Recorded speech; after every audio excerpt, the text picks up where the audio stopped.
This is Brad with E3 Designs, and I'm here to show you the final update on the Zip Pod. We just bought an HP motor specifically to put this thing through the ringer. I've been using the regular 3-blade prop and the standard V2 motor. So the HP motor, 3-blade prop. I've been riding this version, this shape, for about 4 months with a pair of zip ties of opposing forces holding it to the mast. And there are some customer concerns that, you know, there's some flexibility and it's only 2 zip ties, why not 3, why not 4, 5, 6? To which I responded, it's been good enough. I haven't had any problems or issues or noticed any performance. So if you look closely, what I did, the final version I was just out testing, just for double redundancy, would be the 3rd zip tie right down the middle. I like that for 2 reasons. One, it does improve the stiffness of the joint a little bit, but 2, it kind of locks in that leading edge, which my goal is to have that tight on the mast, but still it would help the water kind of cut over that leading edge if there was ever concern. So the 3rd one, in my mind, I have not needed it for 4 months, but I'm gonna go ahead and put it in because why not? Zip ties are cheap, it's extra insurance. You know, customer perception apparently is a big thing that, as a tinkerer in the garage, didn't really cross my mind.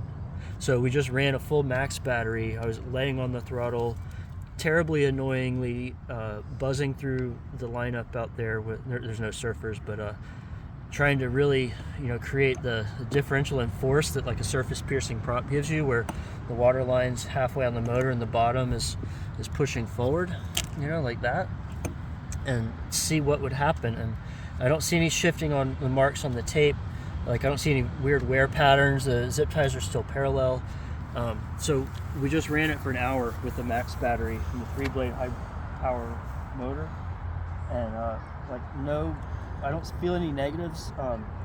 There's no flexibility. Like when I'm hitting and buzzing through the water line, I'm feeling the air in the prop, you know, which is typical. It doesn't feel exacerbated by this joint over the regular universal mount. So I'm contending that this is good enough. It's the final design. I've added extra insurance for you.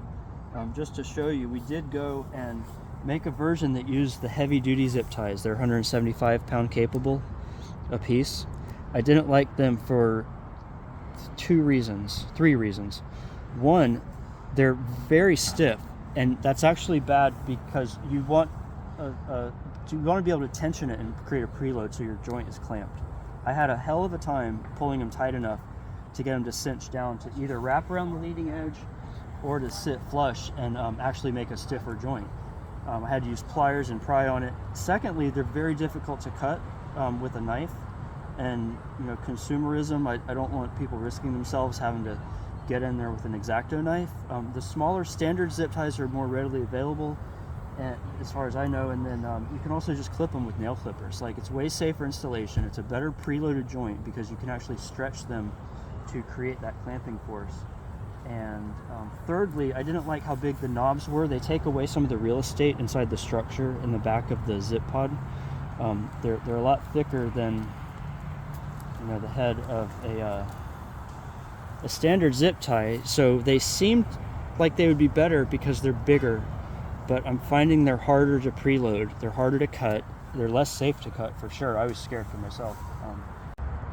All right, so that's where we're at. Is, you know, we tried the big zip ties. I think they're a little more difficult to use. They're not necessarily better, so we're discarding those. We're sticking with the standard 0.190 wide zip ties, 50 pound load capacity. So with 3 of them, I've got 150 pounds of load I can drag backwards. I've tested that they show they're more capable than that.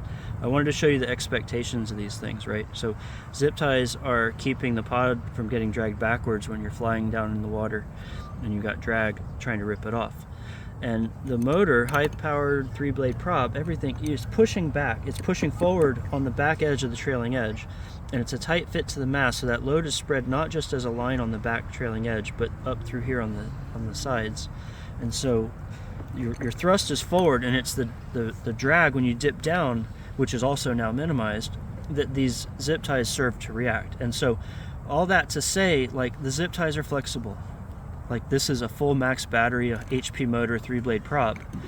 Just rode it, and you know, I can torque it because there's a mechanical advantage. You know, this is not a load you would ever see in real life unless you're trying to break it, but yes, they're flexible. They're not rigid things. They never were meant to be. They're holding the motor in place so it can do its job and push forward. So that's the design we're settled on. 3 standard size zip ties. It's good enough. It's got a 150-pound capability, and ChatGPT says you'd have to go like 140 miles an hour underwater to snap them. So in that we're going like maybe 25, 30 in the water. You know, there's tons of design margin. We've been riding it for months with 2, so I'm throwing a 3rd one in for insurance, and I'm just wrapping up to say that like that's the final design we've iterated. We've tried different things. We tried big zip ties. We tried stainless steel ones. There's a balance of, you know, what's good enough, what's easy for the user to install, what's readily available around the world, and then ultimately there's not that much drag on the pod to even rip them off. So hopefully you guys are happy with it. I know I've been. You know, I'm never going back. Cheers.